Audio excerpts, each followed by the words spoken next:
নমস্কার, আবারও আমার নতুন একটা ব্লগে আপনাদের সবাইকে স্বাগত।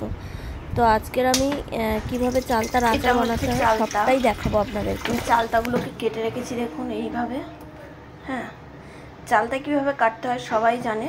এটাকে আমি আচার বানাবো, তো আমি ফার্স্ট থেকে লাস্ট পুরো ভিডিওটাই আপনাদের সঙ্গে শেয়ার করব। আর এই আচারটা আমি কিভাবে বানাই সেটা সম্পূর্ণটাই আপনারা দেখুন, তাহলে ভালো লাগবে। এটা অপূর্ব খেতে হয় জানেন তো।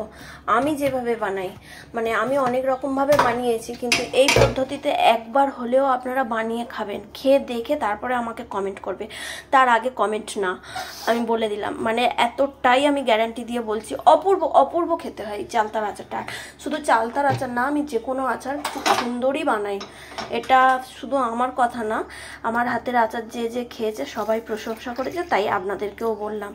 আর এখানে দেখুন মিক্সির বাটিতে একটু সর্ষে নিয়ে নিয়েছি। আপনারা আপনাদের পরিমাণ মতন সর্ষের পেস্টটা দিয়ে দেবেন। সর্ষের পেস্টটা একটু সাধারণত বেশিই দিতে হয়।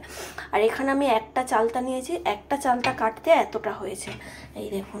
আর সর্ষেটাকে পেস্ট করে নেবো, আর কুকারের মধ্যে দিয়ে দিয়েছি 2-3টে সিটি মেরে নেবো।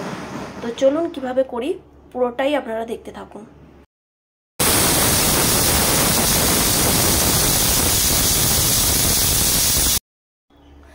দেখুন চালতাটাকে প্রেসারে দিয়ে 3খানা সিটি মেরে নিয়েছি। দেখুন খুব বেশি গলে যায়নি, আবার খুব বেশি শক্ত না।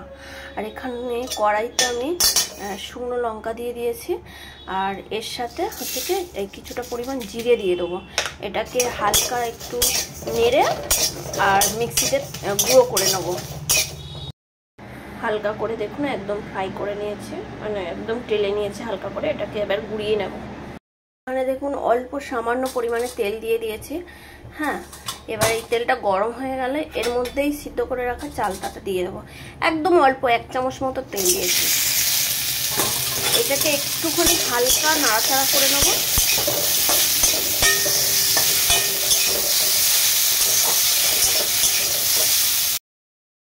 দেখুন হালকা নেড়ে চেড়ে নিয়েছি, আর অল্প সামান্য পরিমাণে লবণ দিয়ে, একদম সামান্য পরিমাণে লবণটা দেব। দিয়ে ওর মধ্যে একদম সামান্য 1 চিমটে মতন একটু হলুদের গুঁড়ো দেবো। হ্যাঁ, একদম অল্প দিয়ে এটাকে ভালো করে নেড়ে চেড়ে নেব। দেখেছেন কতটা সামান্য পরিমাণে দিয়েছি, বেশি হলুদ দেওয়া যাবে না আচারে। এবার নেড়ে চেড়ে নিয়েছে, এবারে মানে চিনিটা দিয়ে দেবো। এই যে আপনারা আপনাদের পরিমাণ মতন, আমি যেহেতু টক খেতে পারি না, একটু বেশি করে চিনিটা দিলাম। হ্যাঁ, আর আপনারা যদি টক খেতে চান মানে অল্প চিনি দিলেই হবে। তো যাই হোক, আমি টক বেশি খেতে পারি না, টক জিনিস আমি পছন্দ করি না। তো এখানে অল্প চিনিটা গলানোর জন্য অল্প সামান্য করে জল দেব। মানে এটা জুসি জুসি হবে, ঠিক আছে? জল না দিলে হবে না, একটু জল দিতেই হবে আপনাকে। এটা একদম শুকনোও বানাবো না, আর একটু দিয়ে দেবো জলটা, দিয়ে এটাকে হতে দেবো আমি। দেখুন এটা ফুটে গেছে, আর এর মধ্যে যে সর্ষেটা আমি পেস্ট করে নিয়েছিলাম সেই সর্ষের পেস্টটা দিয়ে দেবো, পুরোটাই দিয়ে দেবো। আপনারা আপনাদের পরিমাণ মতন দিয়ে দেবেন। তো দেখুন সর্ষের পেস্টটা দিয়ে দিলাম এখানে। সর্ষের পেস্ট দিয়ে কিন্তু বেশি ফোটানো যাবে না। হ্যাঁ, দেখুন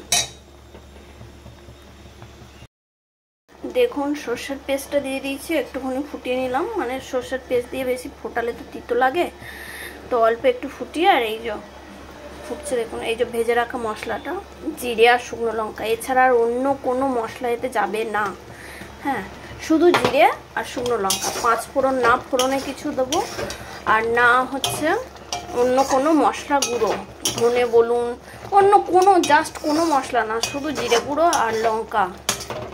শুকনো লঙ্কা জিরে গুঁড়ো, ব্যাস। কালারটা এসছে দেখুন, আরও সুন্দর কালার আসবে, আর একটু হোক। দেখুন আমার চালতার আচারের ফাইনাল লুক রেডি হয়ে গেছে। আর কেন আমি হলুদটা কম দিচ্ছিলাম দেখতে পাচ্ছেন, কালারটা দেখুন কত সুন্দর এসছে কালারটা।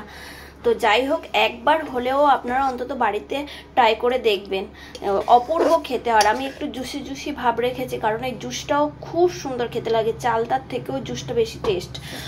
তো এই আচারটা বাইরে এক সপ্তাহ মানে 4-5 দিনের বেশি থাকবে, এক সপ্তাহ মতন থাকে। ফ্রিজে রাখলে তো অনেক দিন থাকবে, আর যারা অনেক দিন আরও বেশি রাখতে চান তো এই জুস ভাবটা না রেখে একদম শুকনো করবেন, তাহলে অনেক দিন থাকবে। তো একবার হলে অন্তত এই আচারটা বাড়িতে আপনারা ট্রাই করবেন। তো আমি এখানে এই ভিডিওটা শেষ করলাম। যদি ভিডিওটা ভালো লেগে থাকে লাইক কমেন্ট করে পাশে থাকবেন। সবাই ভালো থাকবেন, সাবধানে থাকবেন, সুস্থ থাকবেন। আজকের মতো টাটা। আবার ফিরে আসবো অন্য কোনো একটা ভিডিওতে, অন্য কোনো সময়ে।